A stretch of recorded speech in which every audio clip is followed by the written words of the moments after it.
Hey class, welcome to Video Editing, Introduction to Video Editing Techniques. I'm going to talk us through starting to use the software that we're going to use to edit. Okay?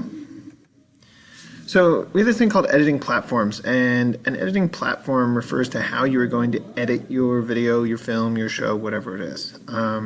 Editing today is all done almost exclusively digitally on computers. So the digital editing, there's a lot of professional software out there.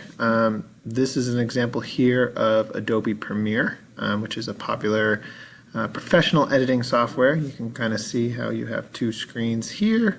Your timeline, this is where your video goes, this is where your audio goes, and this is where your clips are. So that's Premiere. That's the logo for that. There's also Final Cut Pro and something called Avid, which is another editing system. Back in the day, editors used to actually physically cut pieces of film and tape them together to edit the movies. They used to do it on big machines like this. You can see the editor reviewing it.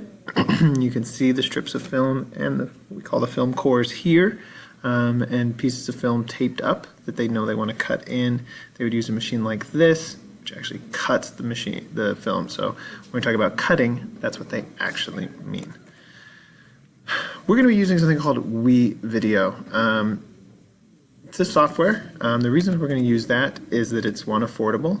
You can start off doing a free trial. We'll get the school to pay for the license. It's easy to use. It has cloud storage. That means you don't have to save your footage or your projects to any kind of external drive. It saves it on their end. Has a number of professional-like functions. Now, I wouldn't classify this as professional editing software like Premiere or Final Cut X or anything like that, but it does have some functions that are very professional. And lastly, it's compatible with Google Drive, which is critical for our success. So, let's get into it. I'm going to show you how to open up WeVideo and get started with that. Okay?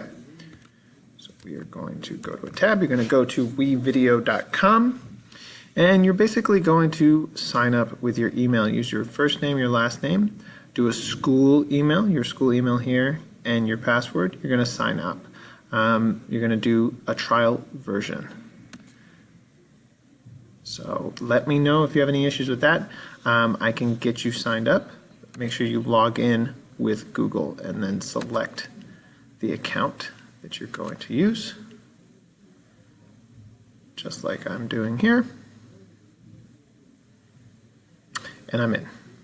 My account is currently expired, but I can still make some projects on this, and when I'm going to pick up in the next video is starting your first project.